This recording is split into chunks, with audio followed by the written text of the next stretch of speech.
Charles, we tried this last week, and we do have a very important and esteemed guest who I hope will be joining us. He had a little bit of a mini emergency last time, and hopefully he'll be with us. But rather than keeping the audience and you waiting, I wanted to dive into this subject.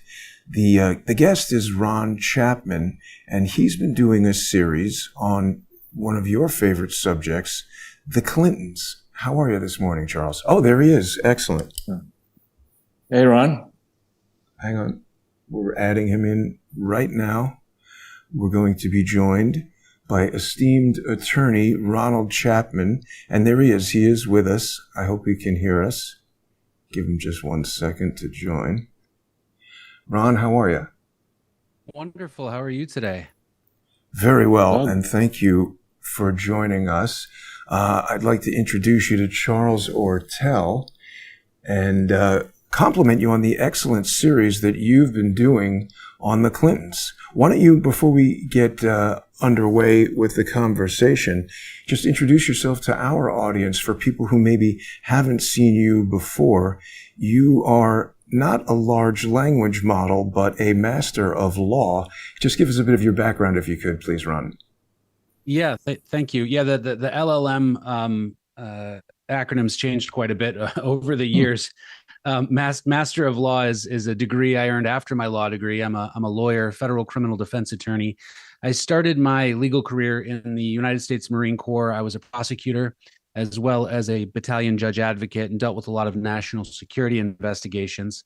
I left the Marine Corps shortly after Benghazi. And that was right around the time that I had a stint with the commanding general of AFRICOM at the time during Benghazi. I came out to be a private criminal defense counsel, and now I represent mostly private clients who are alleged to have engaged in white-collar type criminal offenses, and I do investigations as well. Started a YouTube program off air just to throw some of my news clips out there because I regularly appear on national news, and I really enjoyed doing it, and the crowd seemed to love it. So I've kept up with it. It's been a good ride so far. Yeah, it's an excellent series that you've been doing. And once again, I do want to thank you for joining us. I know you're extremely busy. I wanted to introduce you to Charles because Charles really came to my attention several years ago because of his incredible work on the Clinton Foundation. And one of the things that really attracted me to your excellent YouTube channel and the work that you've been doing is that you are a young guy, very smart, revisiting some of this material that a lot of people haven't thought about, certainly in 8 years, and in many cases even more. You're covering a lot of these topics like the Vince Foster murder, suicide, and various things that in some cases were covered on VHS tape or even difficult to find now. So Charles, here's Ron. I think you guys are going to have an incredible time discussing all this. Yeah, Ron, great to meet you on air from long distance away. I have watched some of your excellent videos and love to give you a chance to sort of maybe tell us some of the principal conclusions in those videos. But if we can have a conversation, I'd like to make you aware of certain aspects of the Clinton Foundation, which you may or may not know, including that my view is it doesn't even exist legally in this anywhere because of major defects in the reporting that has occurred since inception on October 23rd, 1997. And I don't know how much you know about charity law or charity fraud, or the twisted history of the evolution of this thing they now call Bill, Hillary, and Chelsea Clinton Foundation.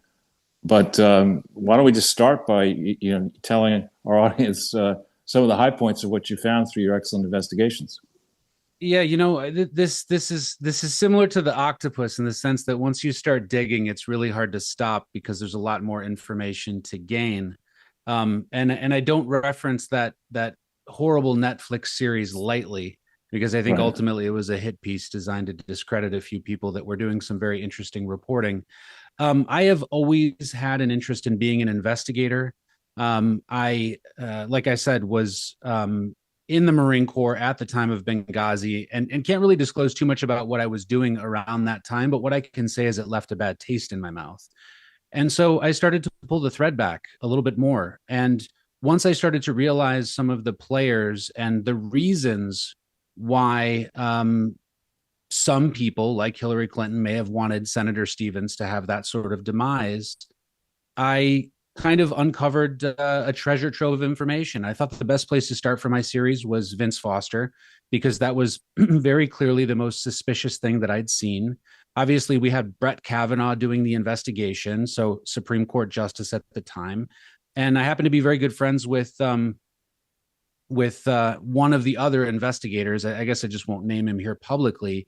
And I've talked regularly with him about the Whitewater investigation.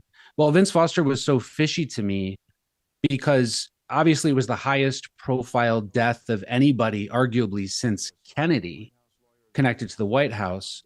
And then we had the National Park Police investigating it. And this was, I think, really the first test of the Clintons in trying to cover up something that had happened. I learned very early on in talking to somebody that Hillary Clinton actually tried to prevent Bill from being notified about Vince Foster's death. He was live on Larry King at the time.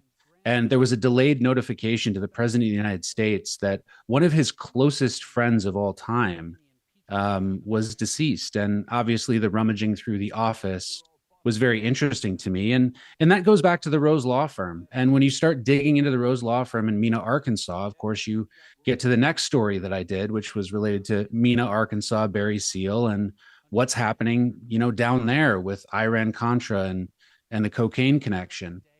And that, of course, as an investigator, as a lawyer, somebody who has access to all of this information, the reason why, to answer what Jason was asking earlier, the reason why, somebody like me, relatively young, who was basically a child at the time all of this went down, starts to re-look at the Clintons is because you have this benefit of context, and nobody's really looking backwards. As I started to look through the YouTube videos, everything out there is 10, 15, 20 years old when we're talking about Vince Foster.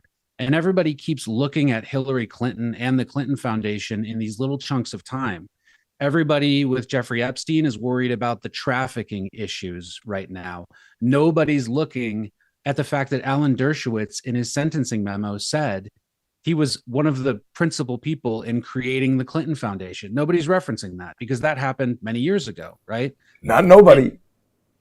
We are not nobody. Yeah, right. We have been. There you go. There you go. I mean, that was an important tidbit by Dershowitz, and it was basically a message saying, I am going to blow the whistle on everything unless you give me a sweetheart deal, right? And that's what he put directly in the sentencing memo, and that's probably what the meetings with Acosta were all about at the time.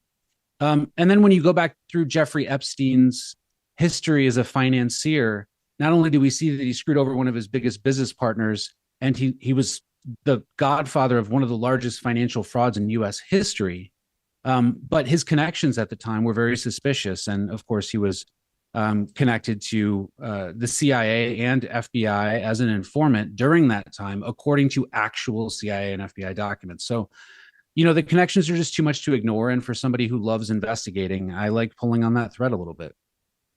Fair enough. Now, you mentioned the sentencing memo. Would it surprise you to know that the Clinton Global Initiative didn't actually exist at that time? I don't know how much you know about New York City and New York state law, but if you want to use a fictitious name to operate inside New York City and New York State, you have to register that name in every county in New York where you want to use that name. And you have to keep that registration updated every year. They never did that. They had not registered the parent company, the parent foundation properly. Yeah. They had all kinds of problems in satellite, other fictitious name operations around the world. And there's quite a big story that we would take hours to go through it with you right now. But at the time of that sentencing memo, for Epstein to take credit for the Clinton Global Initiative, that's like taking credit for designing Al Capone's business operations. I mean, it was a massive fraud.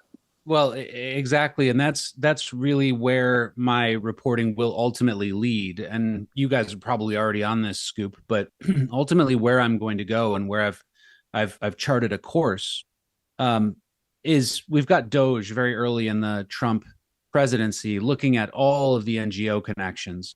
We have Right. Elon Musk running a lot of searches and obviously putting a lot of very, very talented professionals inside of NGOs and getting rid of a lot of contracts. I imagine we also have them engaging, and some of that information will come out through Kash Patel's investigation. This Comey indictment is only the beginning. It's just an attempt to get informants on the bigger picture. And the bigger picture is we go from Mena, Arkansas, and the cocaine connection. That's how we fund covert activities. Once the lid is blown on that, we then move to the NGO money laundering, which is next how we fund covert activities, right? And then we have the American people spending billions of dollars a year through NGOs to fund covert activities, and Bill and Hillary realizing that they can take a chunk of that for themselves by connecting it to the Clinton Foundation and influencing global politics through their own NGO, and obviously getting speaking deals on the back end so that they can make as much money as possible. But when you have the CIA connected to NGOs, which we all know was happening for a long time, but you also have the Clinton Foundation running one of the most powerful ones, you have a seat of power that is incredibly consolidated onto the Clintons. The election of Donald Trump was the biggest surprise in history because that power became essentially valueless. And that's where the campaign to discredit and smear Donald Trump really began. And that was the motivation behind their desire to unseat him as quickly as possible, leading us to the Steele dossier and other things. So we can start to see that the puzzle pieces are coming together. And I think we can connect them a lot faster reporting on this issue than Kash Patel will be able to, and Pam Bondi will be able to through prosecuting the issue. But the informants are already talking. The Clintons have already been subpoenaed. And a lot of the information we see in the media is merely a distraction to what will be the bigger fight. And that is overturning all of this information or uncovering all of this information related to the Clinton Global Initiative and its covert activities. If Very I may, good. Ron, obviously you have tremendous experience in federal court and you are a very accomplished attorney. Why hasn't there been a qui tam lawsuit or something like that against the Clinton Foundation? Qui tam is tough because qui tam is the individual standing in the shoes of the federal government where there's been a false claim submitted to a program in order to get funds. I suppose if the Clinton Foundation was getting some public fund from the US government because they're claiming that they're engaging in some activity, you could say that that activity might have been false, sure. But I think that the source of most of their money was foreign and also private donors. I would imagine that they would specifically avoid contracts with the United States for the actual production of goods or anything tangible, because they wouldn't want to get into this mess. So maybe there's a qui tam out there, but I don't know that a private lawsuit would be the right way. The other thing is when you have a foundation that powerful with that much money, its ability to tie the individual relator, which is the plaintiff in a qui tam action, their ability to tie them up in court for years without uncovering any information is difficult. I mean, let's just think about it. Hillary Clinton is possibly under investigation by the FBI. And what does she do? Wipe all of the information from her email server. And she's basically protected by the director of FBI in the most public press conference that's ever been given by the FBI in an unprecedented, I guess, clearing of Hillary Clinton by Jim Comey, which that's going to be a fun one to see brought up in court during his trial. Indeed. And just before I hand it back to Charles, on the subject you brought up about Alan Dershowitz and this letter. I just want to play a short clip for you that maybe you haven't seen. I had Alan Dershowitz on the show around COVID time, and you probably saw him. It was very widely publicized that he had said that the government has the authority to strap you down and force you to be injected. I was the one who provoked that question from him, and he challenged me to go look it up in the form of querying the Supreme Court case of Jacobson v. Massachusetts. And I'm not an attorney, but when I looked that up, it was clear to me that there were a lot of different circumstances there, in that it was clear that Jacobson was objecting to something that the medical community had largely recognized as an inoculation, and it wasn't clear that that's what was happening with these COVID-19 shots. Ultimately, the Ninth Circuit agreed with me, but this was the conversation we had before that Ninth Circuit decision. Just give a listen real quick. Okay. You say believe science, but be skeptical of scientists. What studies have you seen that indicate that these masks are actually helpful? Because Robert Kennedy indicated that they could increase the spread of the disease. Now you're being an idiot. The idea that okay, so if you're going to call me an idiot, Mr. Dershowitz, I could be equally offensive with you. You, sir, are lying to the public, you are spreading misinformation, and you lied about the letter you wrote on behalf of Jeffrey Epstein. I think that's why this mandatory vaccination issue has been such a big deal. You have no right to be telling people what to do as far as mandatory vaccines. And as a matter of fact, a Freedom of Information request sent to the governor's office revealed that they have no information on the efficacy of masks or face coverings. So you are talking about arbitrary facts that you are injecting into the public for a malicious purpose, and I object to that, sir. Wear masks. Everybody says wear masks. Wear masks. Now tell me. You know what? Jeff. You called me an idiot. Dershowitz, you're an idiot. You're off the show. Get the hell out of here, man. Stop spreading disinformation. Stop being a jerk. Call me an idiot. The letter that you don't remember? You said you would debate anyone who accused you of having Alzheimer's disease. And I asked you about the letter that you signed on behalf of Jeffrey Epstein to Alexander Acosta that got him the sweetheart plea deal for raping girls. It was reconfigured as soliciting prostitution. And when I asked you about Alexander Acosta, specifically saying that he was told to keep his hands off of Epstein because he was intelligence, you had no recollection of it. Lie? What's a lie? What's a lie? He was told to keep his hands off Epstein because of intelligence. Epstein had nothing to do with intelligence. That's what Acosta said. I'm not lying. That is what Acosta said. You're lying.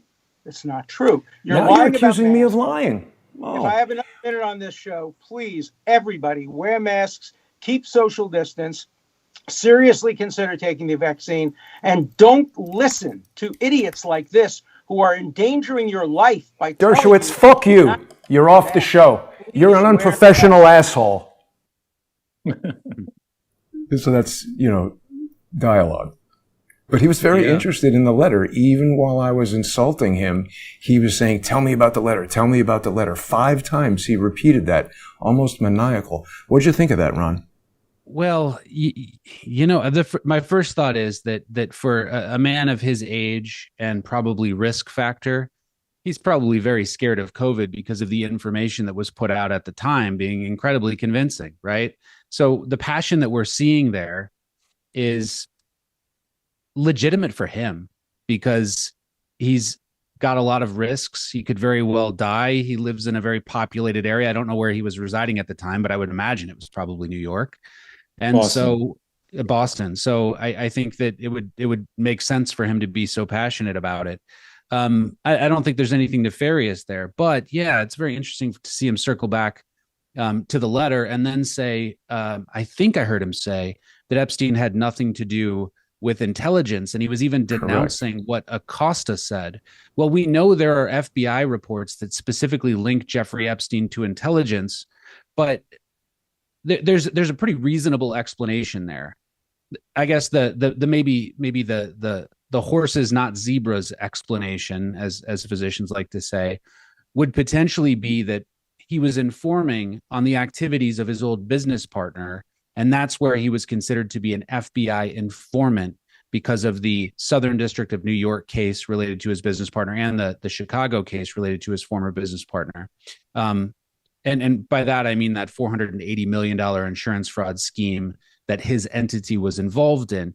It's very possible that he may not have been charged in that case because he was providing information to the FBI and maybe others. And that was maybe one of his early first forays in intelligence. Of course, you know, you and I would probably love to go much further back into Bob Maxwell and say his first foray in intelligence and maybe his entire relationship with Ghislaine Maxwell was likely because of his connections with Bob Maxwell. And if you believe Ben Menashe, then I think that you would pretty quickly say that that might have been a setup to start selling a version of software that was pirated from the United States that was putting a backdoor into financial transactions so that the United States and other intelligence agencies could transfer, could spy on international wire transfers. Now, which of these stories is true? I don't know, but none of them are the Dershowitz story. And we know that Dershowitz is either lying or maybe misinformed about the nature of Jeffrey Epstein's intelligence activities, because I think that should be that's not disputed at this point. Agreed.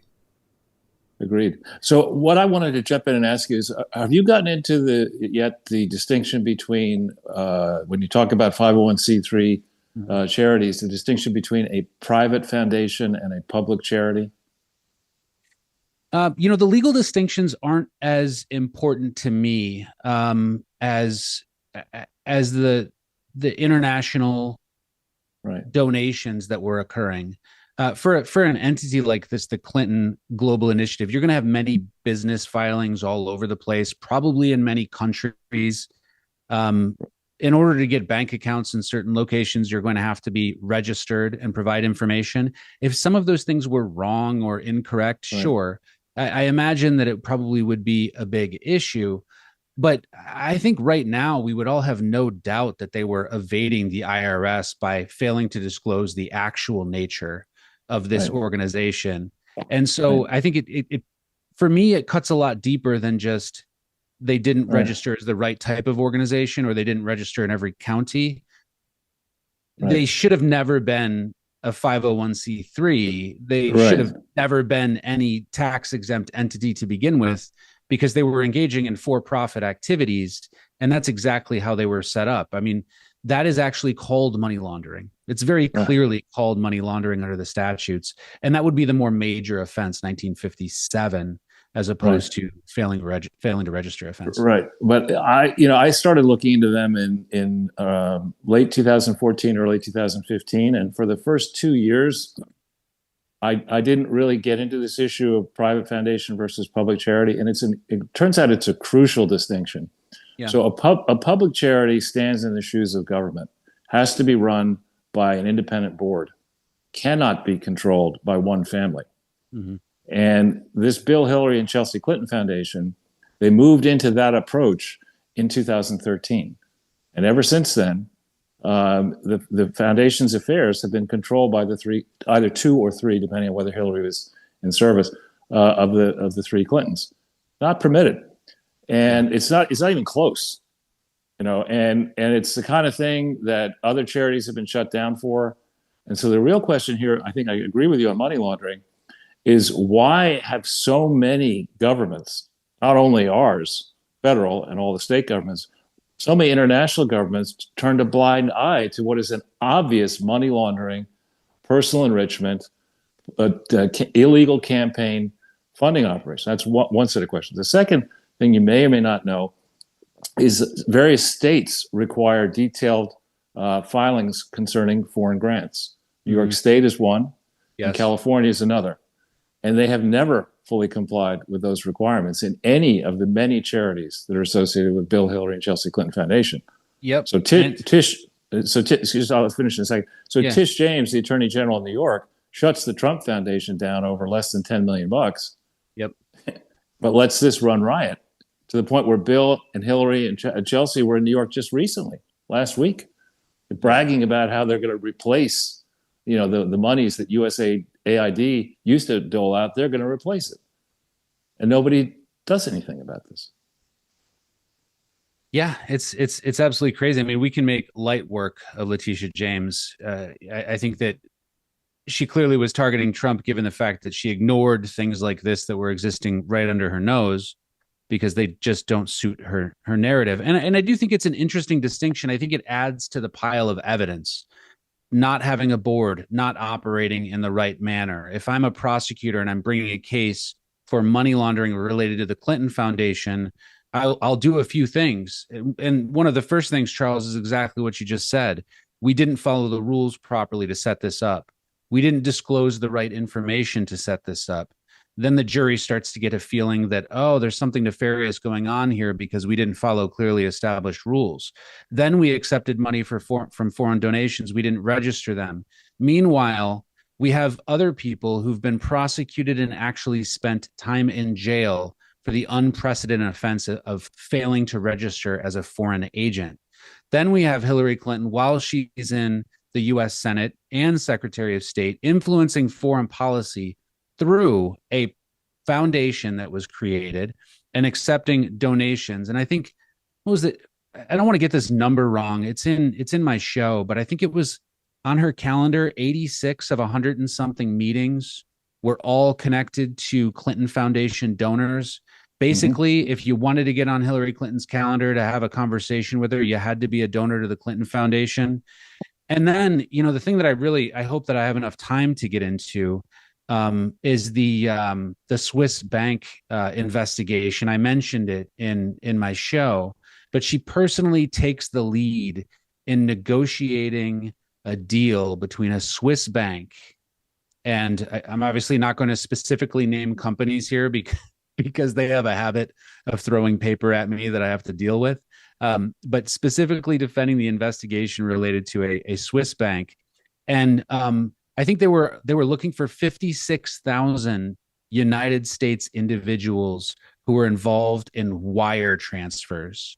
56,000. Hillary Clinton negotiates a deal where she only has to disclose a small portion of those.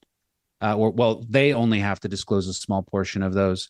And so the question is, what is the source of funding for the Clinton Foundation? Open your books. Let us know exactly who's donating. And then let's see exactly what the government has done in response to those donations and whether or not there was a benefit in terms of policy. And there you can absolutely make the case that we're accepting foreign donations for the purpose of influencing United States policy, which is a very, very clear federal violation and could land somebody in jail and everybody connected to it. I think Sid Blumenthal, I really, really love to get a hold of that deposition and see what was said there. But I think people aren't really answering or asking the right questions. And we need to get these people before public congressional hearings so we can see really what was going on. Well, we found out about this again, Jason and I, years into this, but the largest donor to the Clinton Foundation, do you know who it is?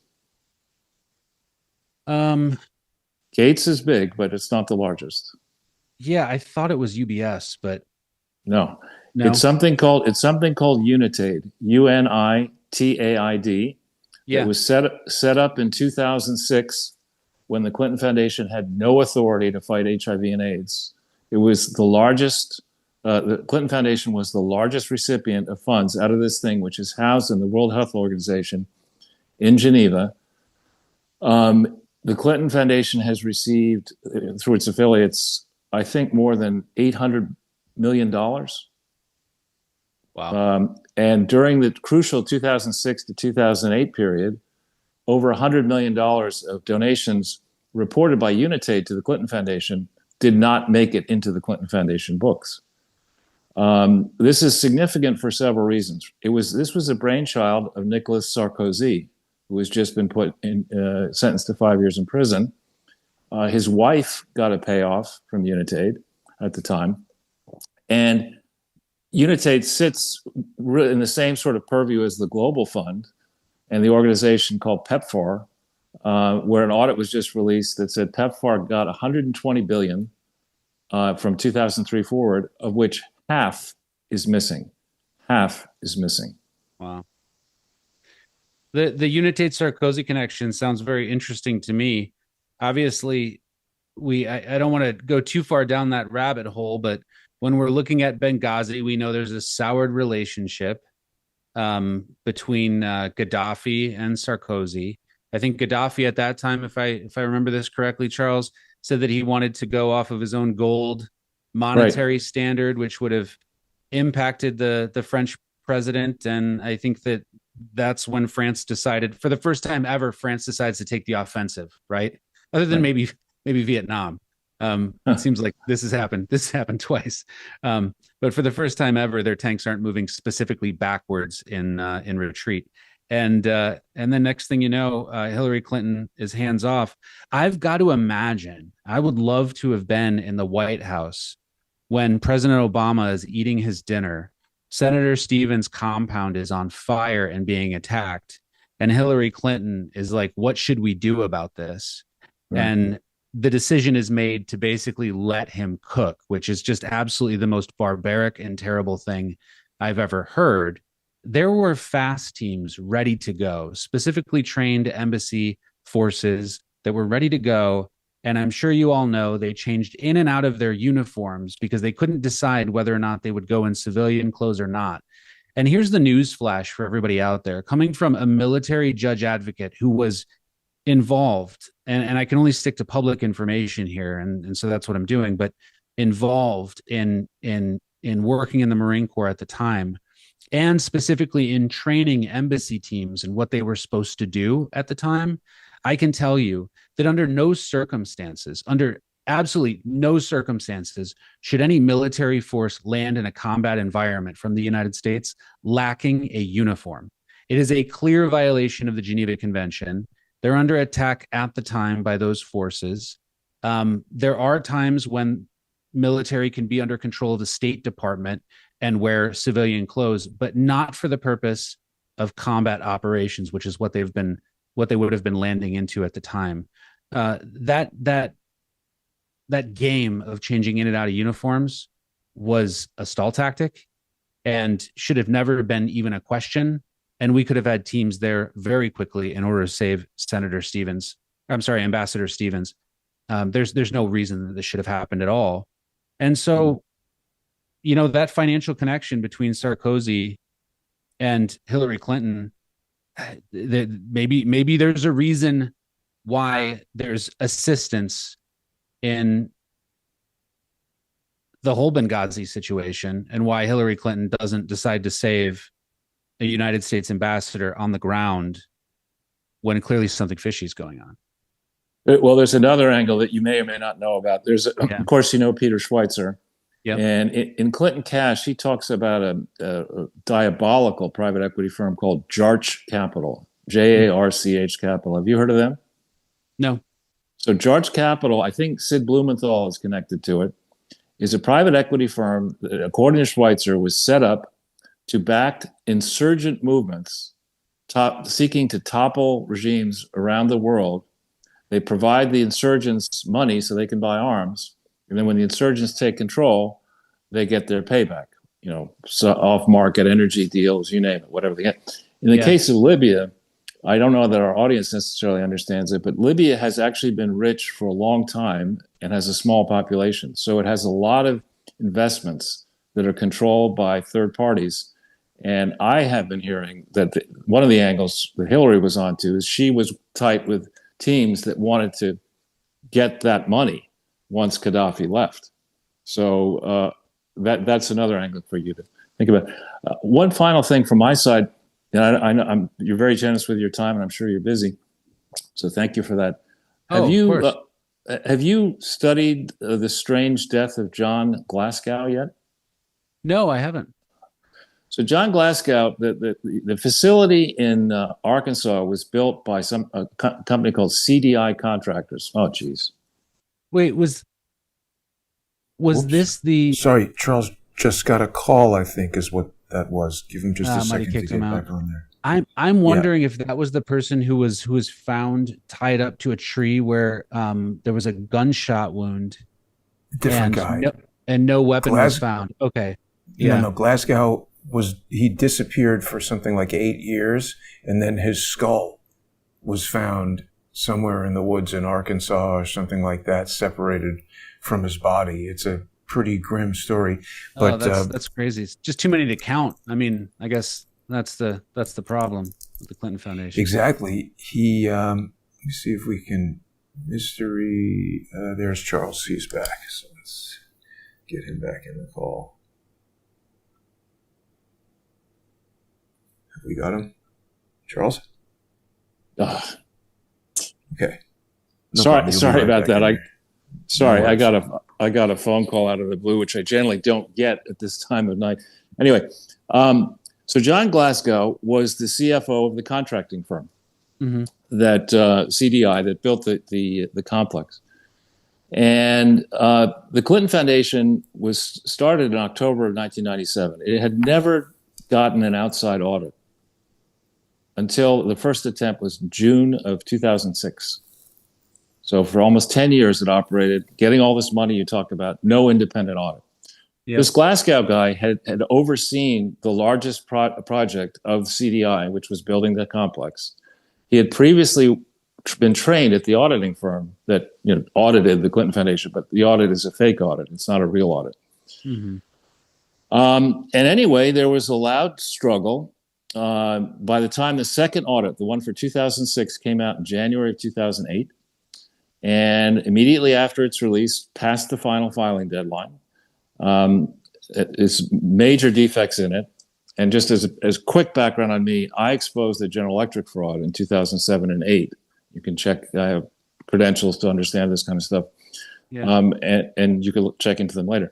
Anyway, Glasgow was in loud arguments with former colleagues over this undisclosed controversy. And January 29th or thereabouts, 2008, he left his house and has never been seen since until his remains were discovered in 2015. I think, wow. Yeah, so 2008. Now, that's significant because Hillary announced for president January 20th, 2007. And January 2008 was, excuse my language, a bitch slap to her. I mean, she got roasted early in January in Iowa. She came in third. She didn't do well in the primaries. And now this happened, and this guy disappears. Now, I'm not saying Hillary Clinton killed John Glasgow, but I am saying that we haven't gotten to the truth of why John Glasgow would have objected to what was going on in January 2008. And I suspect it has to do with the fake accounting for the Clinton Foundation, where I believe $64 million was stolen in 2004 from the books and records of the Clinton Foundation. I can prove that. Go ahead. So there's Charles. a lot. So I just want, I've been watching, and I love your reporting on the early Arkansas years. I have been retired since 2002, so I've had a lot of time on my hands, and I'm a book collector. So I have about 200 books on this in this room I'm in. Wow. On the Clintons. I read every single one of them. I would commend Bill Clinton's own work, My Life, whose working title was My Struggle, if you can believe it. Oh, boy, that's one we got to stay away from. But in it, you talk about Iran Contra and Mena. In it, in several places in this 1,000-page tome, he talks about his surprise that people would care about the Mark Rich pardon, because he states categorically what H.W. Bush did with his pardons of Cap Weinberger and others was far worse. And he says that, that's what he says. Wow. So I mean, he obviously he'd studied and compared the two. It's not true what he said, but that's nonetheless what he says. And he had 8 years as president for his goons to go into these records to figure out, what may have really happened or what the government may know about it. Yeah, we can get into Don Tyson, and I'm drawing a blank on the name of the other cocaine trafficker. He even testified before Congress. Dan Lasseter. Dan Lasseter. Thank you. And we've got a lot of people were surprised in my episode where I showed videotape of Bill's brother actually snorting cocaine, talking about his brother at the time in an undercover video. I mean, this is back in the day where this type of media would not be able to circulate because there wasn't anything like YouTube. And so this would stay a very small, close affair. Pretty soon I'm going to get down to Mena, Arkansas, and I'm going to take some videotape of that old runway and perhaps talk to some people, because I think that that's the early start of all of this. But we talk about all the deaths surrounding the Clintons. We talk about, there's a lot of conspiracy theories, and it seems like a lot of the dots don't really connect specifically to the Clintons. And certainly it's not really fathomable that they would have been able to accomplish all of this death and destruction over time. So you have to wonder, well, maybe if it's not them, maybe there's a fair amount of coincidence. Maybe they've had their hands in every pot and they're sort of connected to everything. And so we just kind of blame everything on them. But there's this other thing that I'm very interested in looking at as well. I think her name is Pam Hartman. Does that ring a bell? Keep going. He was. I hope I'm getting her last name correct, because I didn't prepare any notes to talk about her today, but it's something I'm looking at. So right around the time that Bill, I think this was right around the time he was elected Attorney General, he showed some promise.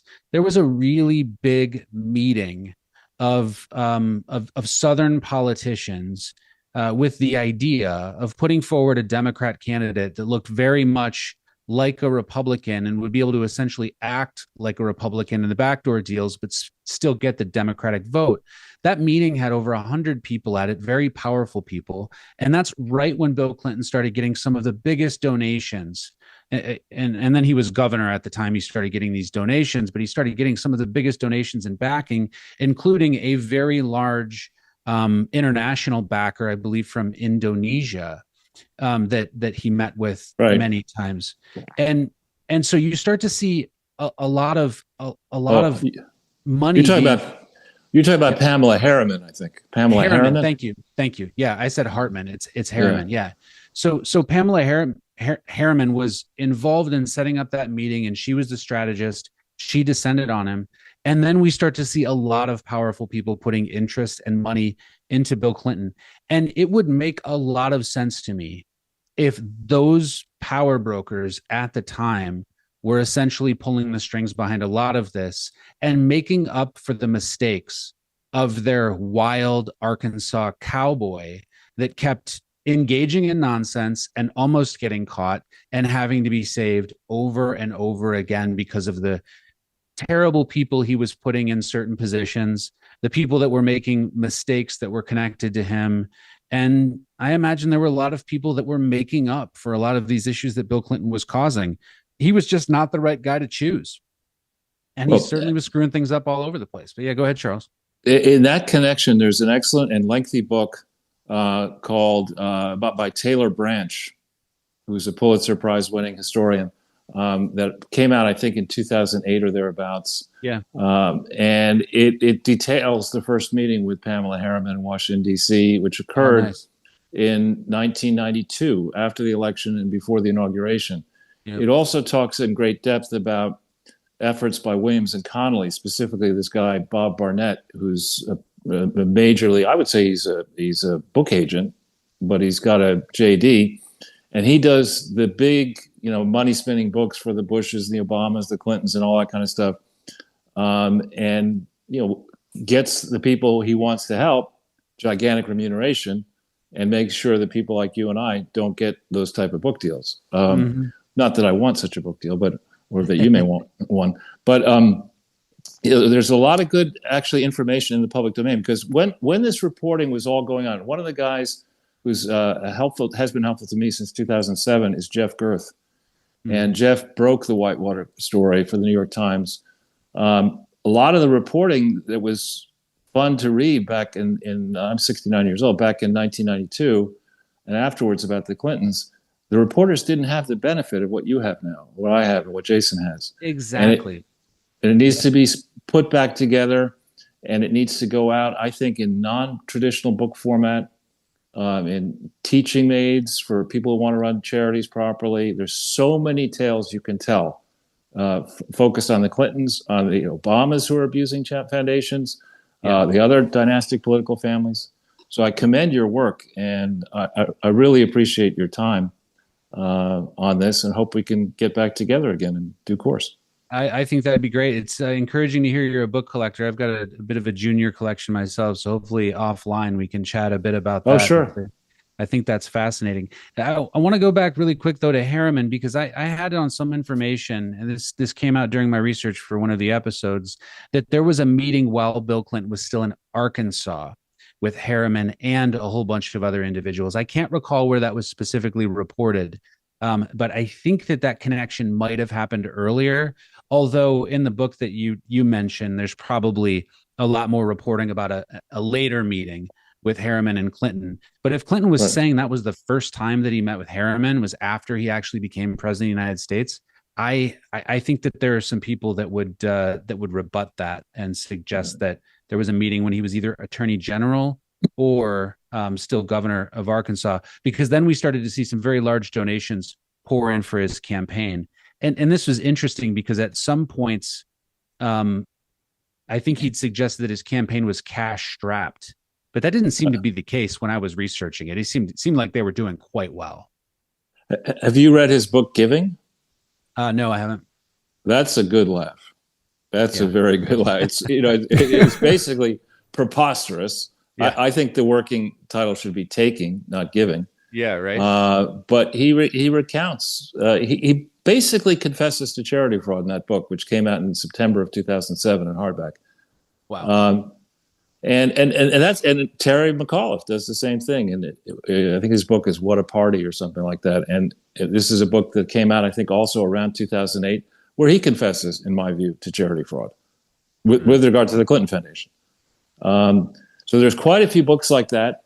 And I actually think Jason and I have done, I think, what would you say, Jason, 1,000 podcasts at this point? Wow. I think that's a low number. Could be low, and the typical length is somewhere between an hour and 2.5 hours. And we've taken we've dissected this fraud. We've talked about all the different contours and elements of it. We've prodded governments to go after it, but governments to try to get their money back. Governments like Australia, Canada, Norway, France, England, New Zealand, you can go on and on and on, have all funded money towards the Clintons, and there's never been a formal accounting for where the money actually went. Yet Hillary and Bill said in 2000 on the way out of the White House, we're dead broke. And now they have, at last count, they have at least 3 mansions, 2 in Chappaqua, 1 in Washington. Chelsea's got a gigantic and expensive apartment in New York City. It's tough to make money from a standing start, and let alone to fund the operation here. How much of the maintenance cost of these properties is actually funded through expense reimbursements via the Clinton Foundation, I wonder.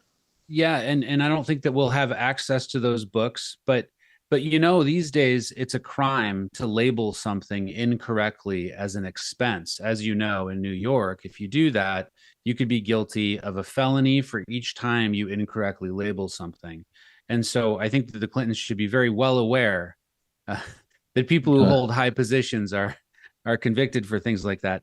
I'm gonna drop something here that I didn't talk about on my show at all, because my show is not about me. It's about what I'm uncovering. But there's a very personal reason why I'm engaged in a lot of this activity. Once upon a time, I found myself in Kajaki, Afghanistan, and the interesting thing about Kajaki, Afghanistan, is that it was occupied by the Russians and then the Brits, and then abandoned by the Brits, and it was left completely open until USAID decided that they wanted to restart a project to put a turbine into a dam by the Kajaki River. Now, if you look up Kajaki, Afghanistan, you'll find it's one of the most beautiful places ever. But the problem with it is that it's got Russian mines all over the place. And so I was deployed with a Marine Corps battalion in this area that was not touched for quite a long time until it was taken back by the Americans and still very heavily mined. And our purpose there was to open up a road so that a very large turbine could be transported from Pakistan to Kajaki, Afghanistan, and placed in that dam that you see on the picture right there. And so that turbine would be used to supply electric to the southern Helmand province. Why was America so interested in putting a turbine in to supply electricity to southern Helmand province? Well, Hillary Clinton was the Secretary of State at the time.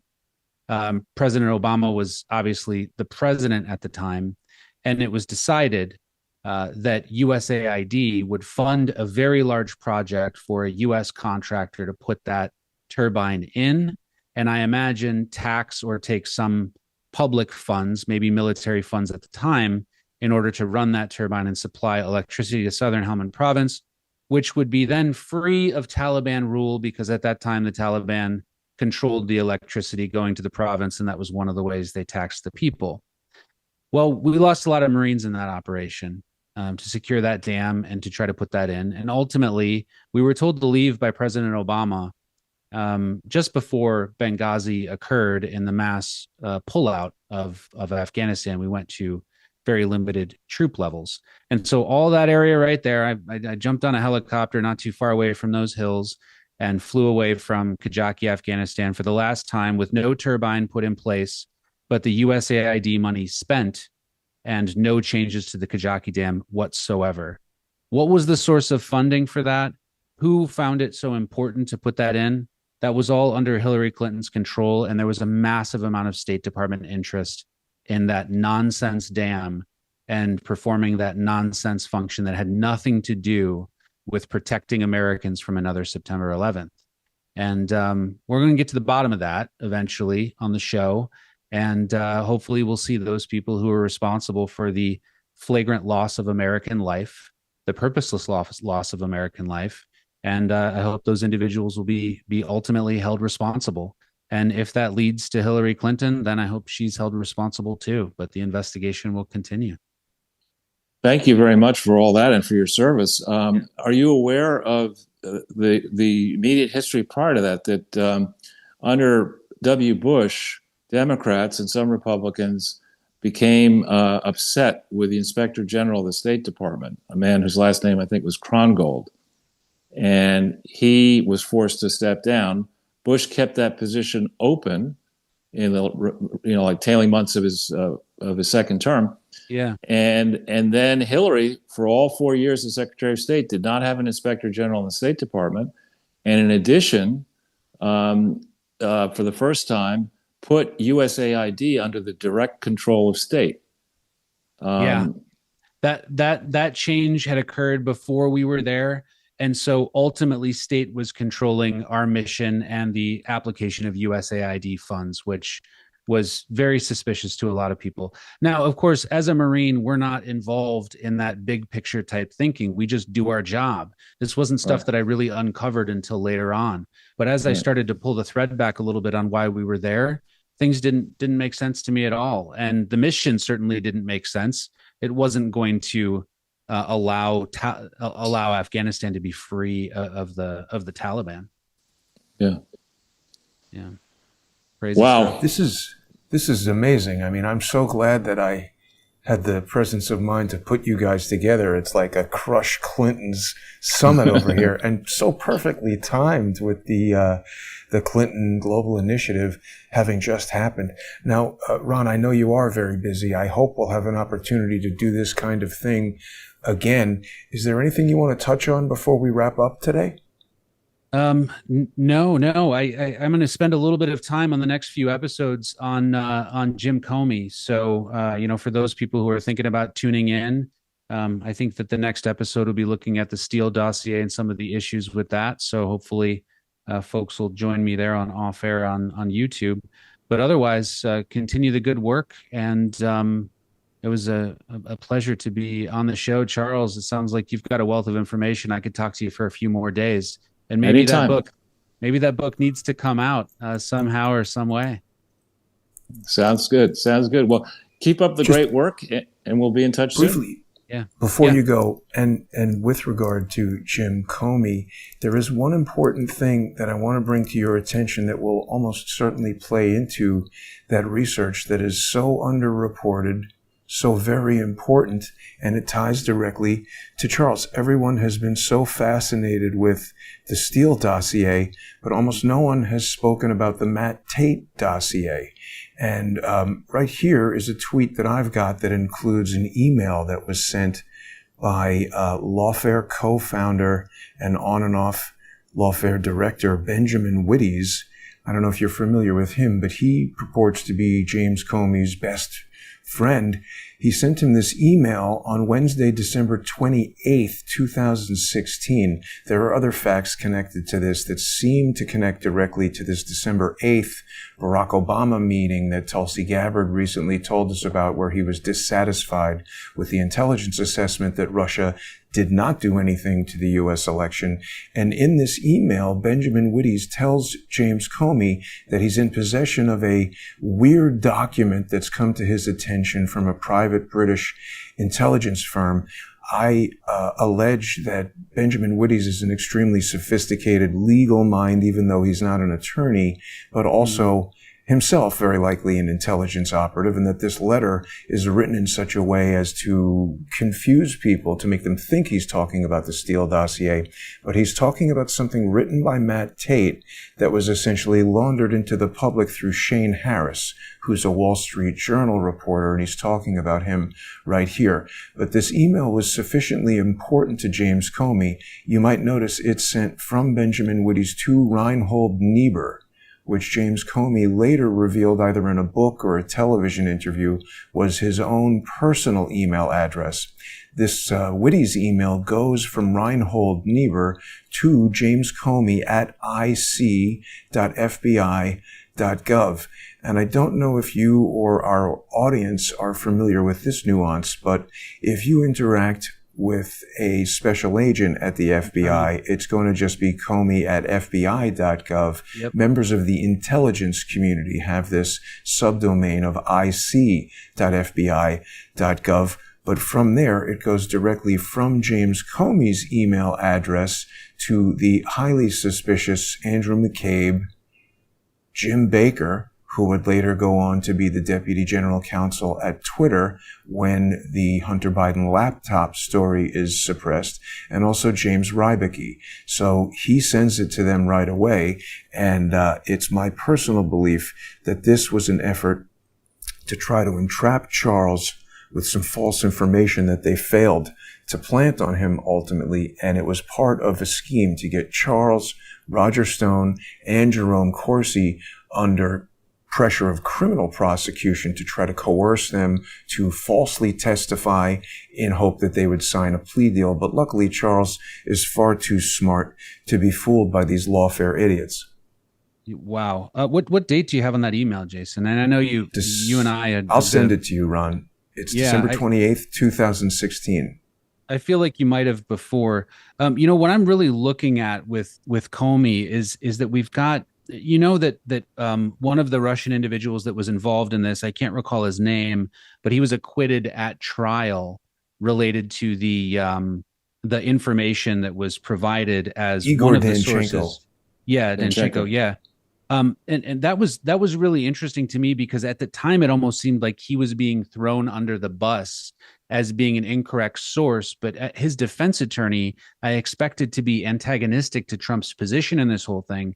But I just watched an interview with him this morning where the defense attorney, right around the time of the acquittal, says that Danchenko's defense was, when he provided the information for the Steele dossier, he'd indicated that he wasn't so sure of the source that he was talking to at the time. He said that, but of course that was specifically omitted from the reporting. That was his defense.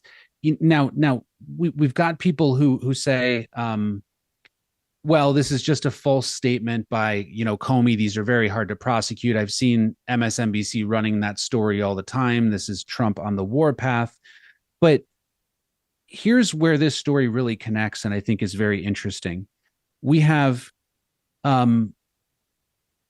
Russians who are providing information to Steele that, as of about 2009, we knew were potential Russian agents.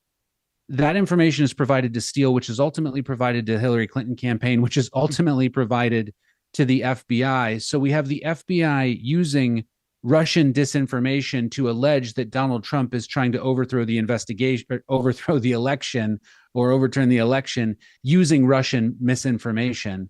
And that's where the snake completely eats its tail, and this thing starts to get absolutely crazy.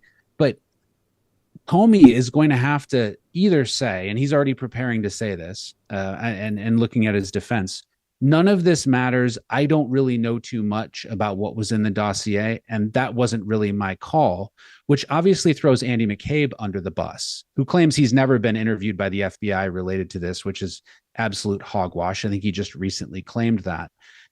So he's either going to have to throw McCabe under the bus, which is going to cause a very interesting fight. McCabe is either going to then throw Comey under the bus, or he's going to have to eat it, because McCabe is definitely going to be a target coming up in this pretty soon. The idea that the statute of limitations has lapsed, I've never met a good statute of limitations defense, to be honest. The federal criminal law has gutted the statute of limitations. If you allege a conspiracy, you get over it, and all you have to do is allege it. And what's a conspiracy? An agreement by one or more people. And what is high-level FBI officials agreeing to push forward some affidavit to a FISA court application that contains a lie? That's a conspiracy. And that's enough to cause the statute of limitations to run until the last act in furtherance of the conspiracy. The last act in furtherance of the conspiracy might include efforts to conceal the conspiracy. Right. So every public statement made by McCabe or Comey that is potentially false is also included in running the statute of limitations even further. And so this indictment wasn't done to really preserve the statute of limitations related to the entire conspiracy. It was done because James Comey refused to toll the statute. He refused to agree. And I don't know this, but this is likely what would have happened.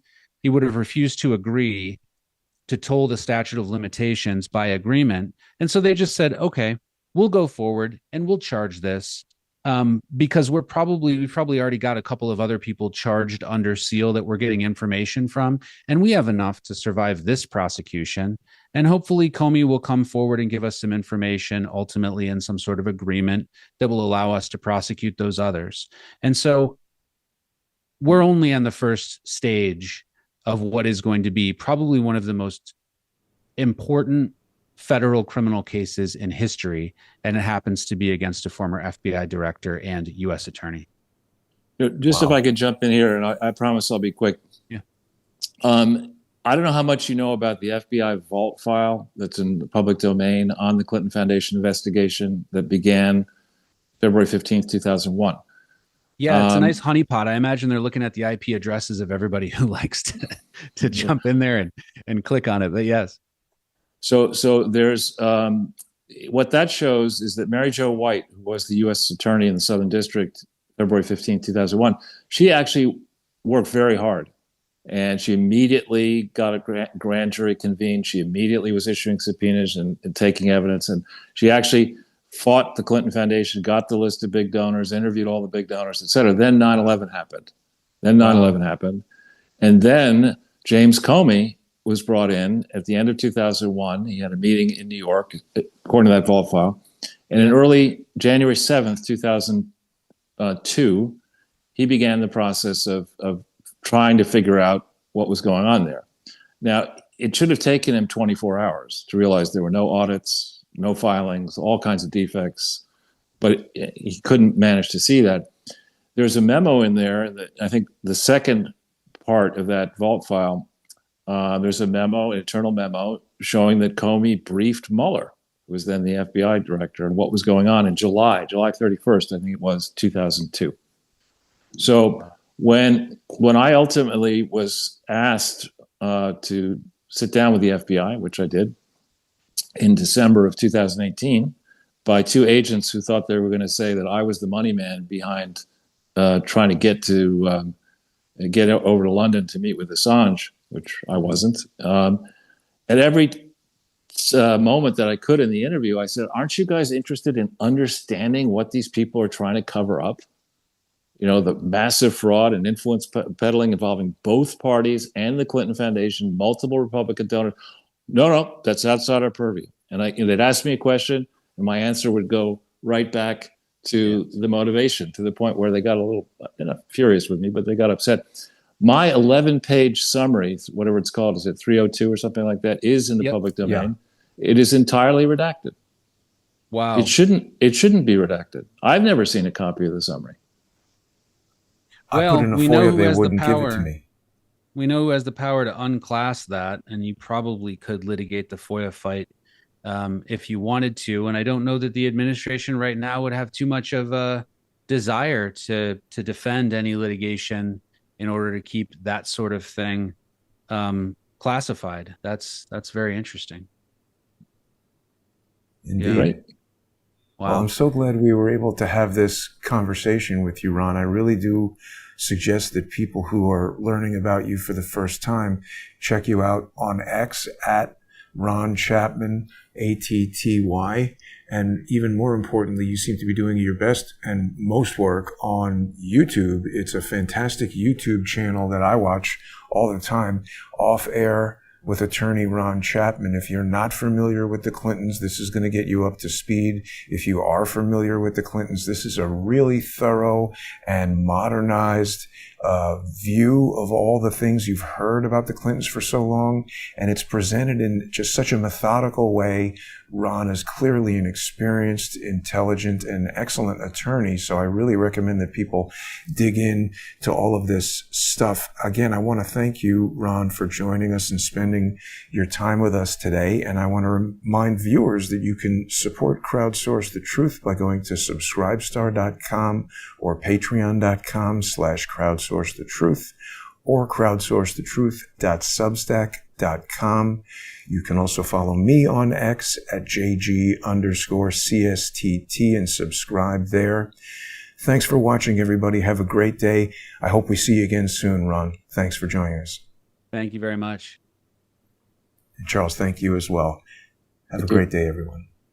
Yeah, you too.